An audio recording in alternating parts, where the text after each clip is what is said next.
You think you're standing still, but in truth, you're in continuous motion within a circular maze. It's not life that repeats itself. It's the way you perceive it that keeps it spinning in the same place. Everything feels new for a few days, until the old reappears in a different outfit, a different face, a new setting, but the same quiet sinking feeling in your chest. Maybe you've mistaken memory for identity. Maybe what you call me is just a poorly placed reflection in time. Breathe, but not in a hurry, like someone who doesn't want to return to the body too quickly. There is something in there, watching everything as if it was still yesterday, and the now, frozen in waiting. You try to change, but keep looking with the eyes of what once hurt. You try to choose, but the options are already pre-programmed, because the past is not what happened, it's what you keep observing. The key might lie in the wrong question, not what to do, but what to stop seeing. This is where the mirror begins to darken. There are places inside you that no longer receive time, sealed rooms where the light of now doesn't enter, like those old hallways in a house no one visits anymore, but that still carry the scent of childhood, the muffled sound of an argument, the exact vibration of a scene that repeated itself too many times to be forgotten. What lives there doesn't scream, but pulses. It vibrates in silence, shaping the walls of your perception without you noticing. You keep breathing, walking, choosing, but something in you has already decided where it won't go. And that decision wasn't made today, nor yesterday. It was sealed the moment you became a spectator of the trauma, instead of dissolving it. It's not memory, that's its misallocated presence. Sometimes what most blocks transformation isn't the pain, but the way it keeps being observed, like a paused film that you insist on reviewing frame by frame, hoping some scene will change on its own. But the script remains because your eyes remain in the same place, and the body feels what the mind still observes. Close your eyes, not to escape, but to reorient your gaze. Now imagine a room full of mirrors that reflect only what you've already lived. Every gesture you repeat, every reaction that returns, every feeling you no longer question, these are the mirrors responding to your frequency. And you call this reality. But it's not real, it's a reflection. The world doesn't tell you who you are. It only returns what you insist on being. And sometimes being is just continuing not to see yourself. Pause. Feel where, in your body, something is still repeating. A muscle that stiffens without reason. A tiredness that arrives even after rest. A discomfort that has no name. That's not random. It's a record. It's the past organizing itself inside your biology and expressing itself as a limit. You're not stuck. You're hypnotized by old scenes repeating without warning. And here's what almost no one notices. By continuing to observe the pain, you feed its form. It becomes clearer, more present, more a part of you. And then, everything around you has to adjust to that frequency, as if reality were following an invisible track. Because it is. You call it bad luck, karma, a pattern. But the name doesn't matter. What matters is where you're looking, and how much longer you'll keep looking. Not all healing comes from direct confrontation. Some require withdrawal, taking your eyes off what feeds on your focus, shifting attention away from the wound so it finally forgets how to exist. Breathe. No rush to return. Notice how the now opens when you stop trying to fix yesterday. There's nothing left to resolve there. There's only an echo that wants to be deactivated, a script that needs an absent spectator to finally dissolve. You don't need to understand this clearly. Just feel where it touches, and allow that touch to displace something that's been in the same place for far too long, because when the gaze changes, reality becomes disorganized and begins to wait. There is a strange moment that happens right after the end of something important. A relationship, a phase, an inner cycle. It's not exactly pain, nor relief. It's as if the body is still inside the motion that has already ended, like a train slowing down meters past the final station. You're no longer there, but something still vibrates as if you were. This delay between soul and body, between consciousness and pattern, is where the past keeps being observed without your awareness. Maybe that's why silence sometimes bothers more than noise. Because in silence, everything that hasn't been released starts to show up with uncomfortable clarity. The mind tries to fill the space with stories, but the body, wiser, reveals the real frequency. The stomach tightens, the breath shortens, the chest contracts. And you don't even know why, but the body knows, because it's the place where the past still lives. Now pay attention to something almost imperceptible, the moment when you think you're reacting to the present, but you're actually just updating an old emotion with a new excuse. The irritation isn't about the person, the fear isn't about the situation, the sadness isn't about the now. Everything is a recent translation of an old pain. And as long as that pain is seen through the eyes of repetition, it will keep disguising itself as real life. Here is the turning point. What if you weren't what you feel? What if what you feel is just what you're still observing? Not as a conscious choice, but as a reflection of a layer of you that doesn't know how to stop watching what has already passed. Pause. Feel the possibility of looking at something and not following it with your mind, just seeing and letting it pass. Without interpreting, without naming, without seeking meaning. This is one of the greatest invisible practices of freedom, stopping the act of giving form to what only wanted to be released. Most internal prisons don't have bars. They have habit, they have focus, they have misdirected presence. You keep giving attention to the wound as if it were a sacred altar, but it's not. It's just the echo of a part of you that hasn't understood that time has already changed. And there's a scene that repeats in many spiritual paths, the seeker who believes they're moving forward, when in truth they're only circling around the same point of pain, with more awareness, with more language, but still trapped in the same vibrational center. Reality cannot move because it needs a new observer. It doesn't respond to your will, but to the inner place from where you see it.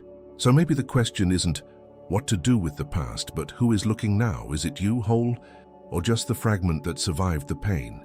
This is the point where most give up seeing, because to look with truth requires presence, and presence dissolves the known.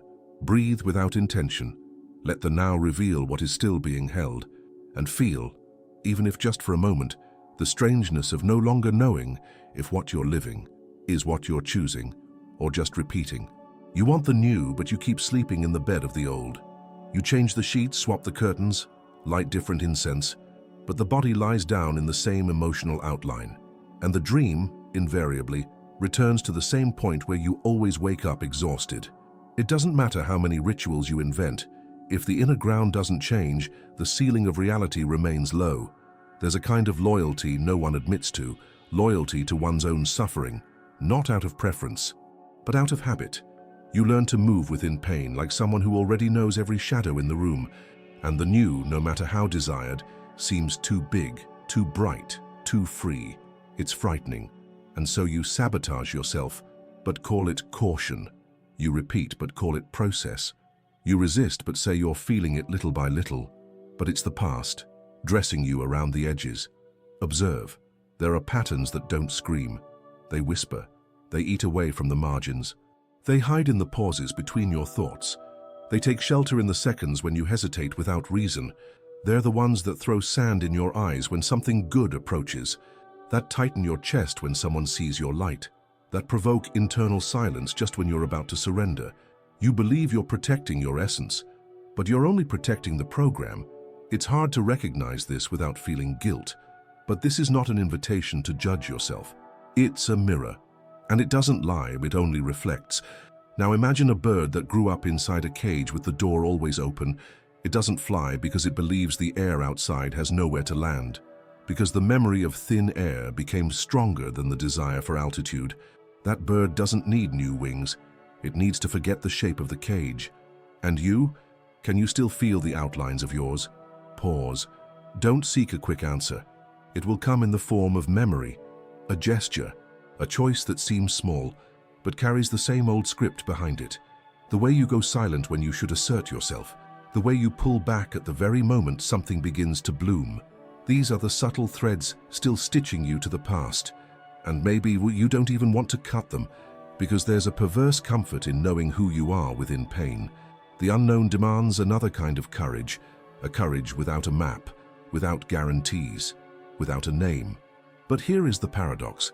You are not trapped in the past. You are trapped in the gaze that still recognizes it as real. And as long as you keep seeing yourself through the eyes of the version that survived, reality has no permission to change. Breathe, as someone who is undoing a spell. Not everything that hurts is real, but everything you observe intensely. takes form, and some forms are begging to collapse. There is a subtle difference between what you see and what you feel when you see.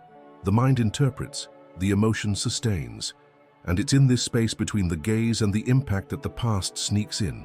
What you believe you are perceiving now has already passed through invisible filters, memories, defenses, fears, and unmet desires. So what you sees is not what is there, it's what's left in you. You pass someone on the street and feel discomfort, but it's not about the person, it's about what they activate. You walk into a place and feel anguish, but it's not the environment. It's the vibration that coincides with something unhealed. Everything you observe carries traces of what you haven't yet released. Is reality a mirror? No, it's a mirror with a delay, and that's where the distortion lives. You react to the now as if you were still in the before, and you call that intuition. But maybe it's just resonance with a version of you that insists on staying. Breathe effortlessly. Feel the muscles of your face relax for a moment. Don't think. Just rest in the possibility that much of your reality is not being created. It's being relived. This is the point where many give up, because discovering this can be unsettling and liberating at the same time. The mind asks, then what is real? And the heart whispers, what still vibrates without necessity?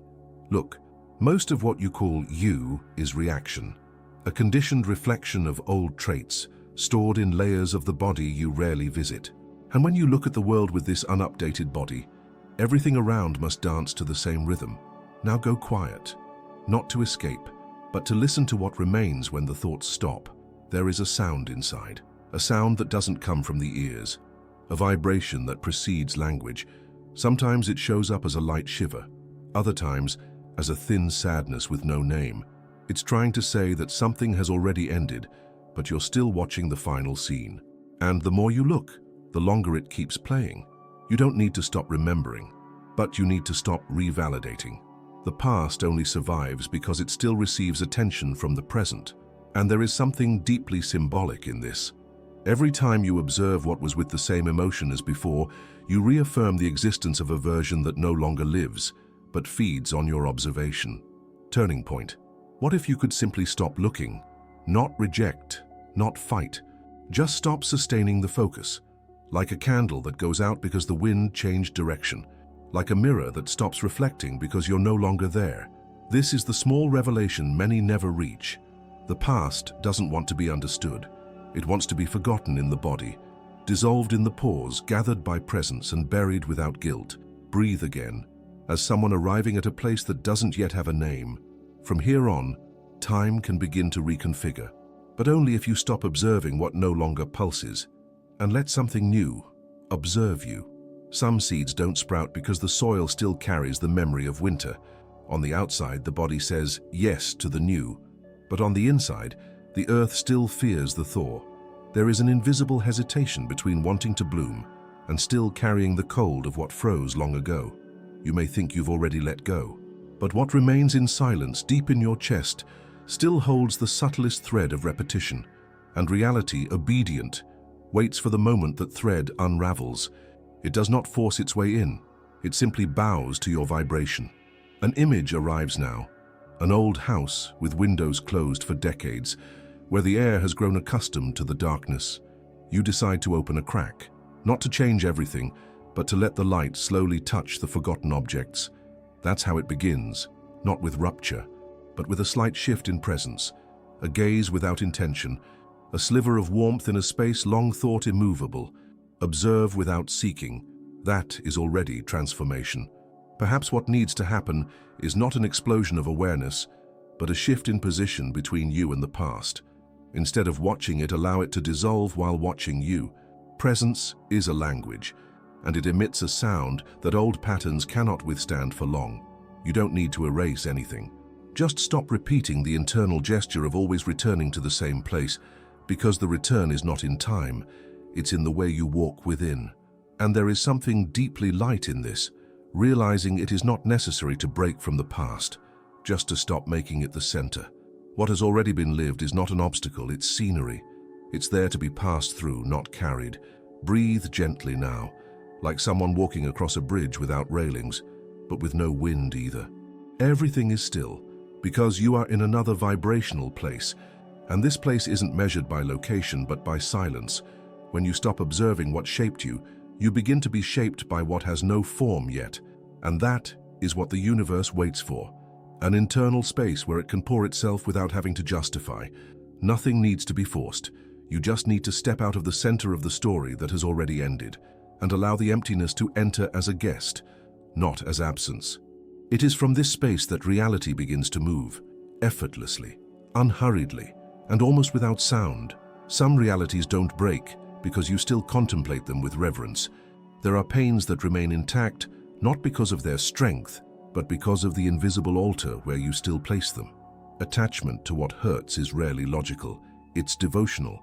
There is something in you that still believes observing the wound intensely is a way not to betray it. As if letting go were the same as forgetting, as if releasing meant abandoning who you once were. But here is the paradox. It is your gaze that keeps the past intact, and it is also your gaze that can undo it. You don't need to do anything with the pain, just stop lighting a candle for it every day. There is a scene that insists on returning. You in front of the mirror, trying to find a new expression, but the reflection only repeats the familiar. Until one day you avert your gaze. For a second, and something breaks. The image loses strength. The mirror doesn't shatter, but it stops containing you. And this small gesture, almost imperceptible, opens a crack in the field. This is the exact point where the new can enter, but it doesn't invade. It waits for a space where the previous reflection is no longer being confirmed. Pause. Feel that crack, like someone hearing a sound coming from beneath the skin, a subtle sign that something is giving way. You don't know what, but you know it's happening. This is where most hesitate, because breaking away from the old gaze also means disintegrating the identity built upon it. And there is a silent mourning in that process, a brief emptiness between what no longer makes sense and what has not yet been named. Not everyone can hold that vacuum. Many prefer to return to the familiar, even if it costs their own vibrational freedom. But maybe you're already at a different point in the path. Maybe your soul is ready to stop sustaining the reflection of what has already departed. And here arises another contradiction. What binds you most are not the chains. It's the fear of not knowing who you will be without them. Now close your eyes, if you can. Feel the vibration of a presence that doesn't need the past to exist. It has no form yet, but it carries a silence that reorganizes everything around it. When you access this space, there's no longer a need to understand, only to sustain the not knowing with dignity. The universe doesn't want you to resolve anything. It just wants you to stop repeating the gesture of staying where you once were. And maybe, just maybe, what is trying to be born in you is already tired of waiting for a gaze that finally does not show up. What is still observing in silence, without needing to be seen? Not everything that ends needs to leave marks. Some presences dissolve when you stop sustaining them with memory. Reality doesn't require effort, only space. When the past stops being observed, it loses access to the now, and the now begins to expand. You don't need to know what it will be like. You just need to stop maintaining what has already been. This is the place where time bows to consciousness, where the flow begins to move again because you are no longer at the center of stagnation. And then, without warning, reality reorganizes itself in a different way. Not because you control it, but because you stepped out of the reflection and returned to presence. Your mission is not to carry stories, but to open paths so that something new may see from within you. If this touched your vibration right, I observe differently now and remain in this instant where nothing repeats anymore.